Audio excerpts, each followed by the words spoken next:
Hello दोस्तों, आप सभी का स्वागत है फोकस स्टडी में। तो आज के इस वीडियो में हम लोग सीखेंगे विलोपन विधि से दो चर वाले रैखिक समीकरण को हम लोग कैसे सॉल्व करते हैं। ठीक, इसको दो चर वाले रैखिक समीकरण इसलिए बोलते हैं क्योंकि यहाँ पर दो चर दिख रहा है, एक एक्स और एक वाई। ठीक, तो दो को इस प्रकार से इक्वेशन दिया रहेगा।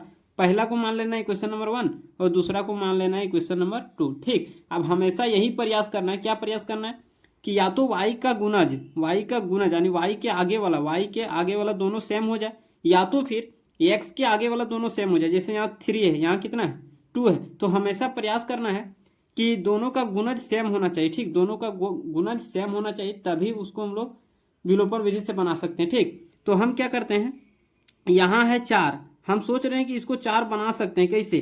तो हम क्या करते हैं, इक्वेशन 1 में 1 से गुना कर देते हैं और इक्वेशन 1 में 2 से गुना कर देंगे। ठीक, तो जैसे ही 2 से गुना करेंगे तो यहाँ पर 4 बन जाएगा, मतलब हम लोग का काम बन जाएगा। कैसे, तो चलिए यहाँ पर गुना करके लिखेंगे। ठीक, तो क्या हो जाएगा 3x, इसमें भी 1 से गुना करेंगे कोई फर्क नहीं पड़ेगा। 4y इज इक्वल टू क्या हो जाएगा, तो 10 हो जाएगा। ठीक, अब यहाँ 2 से गुना करेंगे इक्वेशन 2 में, तो यहाँ 2 से गुना करोगे तो कितना हो जाएगा, 2 दूनी 4x, और यहाँ माइनस है तो माइनस दे देंगे। 2 को 2 से गुना करेंगे तो हो जाएगा 2 दूनी 4 इज इक्वल टू क्या हो जाएगा, 2 को 2 से गुना करेंगे 2 दूनी 4 हो जाएगा। ठीक, अब देखिए, अब हम लोग को क्या करना है, तो देखिए अब दोनों का क्या आ गया, गुणज सेम आ गया, y का गुणज सेम, y का गुणज सेम। अब यहाँ पर क्या है प्लस, यहाँ पर क्या है माइनस, तो दोनों का अपोजिट साइड है, तो अगर दोनों को घटाएंगे तो ये खत्म ना हो जाएगा जी, तो ये हो गया खत्म। तो बचा क्या 3x और 4y, तो हो जाएगा 7x इज इक्वल टू, जोड़ेंगे तो 3x, कुछ नहीं तो क्या है जोड़ है, तो 3x और 4y मतलब 4x क्या हो जाएगा 7x इज इक्वल टू 10 और 4 कितना हो जाएगा 14 हो जाएगा। ठीक, अब आप बहुत लोग बोलेंगे कि यहाँ पर साइन को चेंज करते हैं, सो आप नहीं किए। तो साइन को चेंज तभी करना है जब देखेंगे कि अगर यहाँ प्लस रहता तब हम लोग यहाँ पर साइन को चेंज करते हैं, यानी घटाते हैं। ठीक, अभी यहाँ पर साइन क्या है, तो अपोजिट साइन पहले से ही, यहाँ प्लस है यहाँ माइनस है, तो साइन चेंज करने की कोई ज़रूरत नहीं है।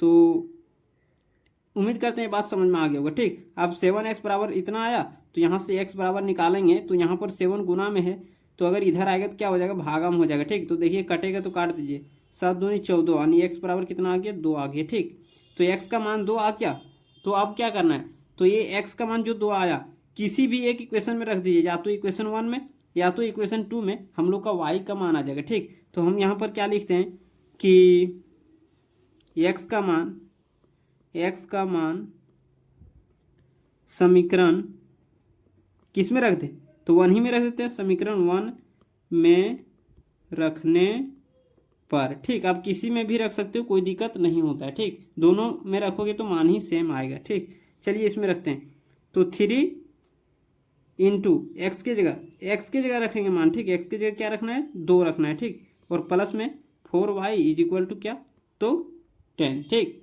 अब यहाँ पर 3 दूनी क्या हो जाएगा 6, प्लस में 4y इज इक्वल टू 10। ठीक, तो यहाँ पर क्या हो जाएगा 4y is equal to 10, plus में 6 है उधर जाएगा तो माइनस में 6 हो जाएगा, तो यहाँ पर 4y इज इक्वल टू क्या हो जाएगा 10 में से 6 हो जाएगा तो 4 बचेगा।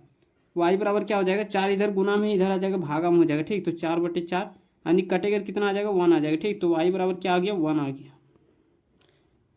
तो ये हम लोग का आ गया आंसर, x बराबर 2 और y बराबर 1। तो यहाँ पर आप लिख दो अतः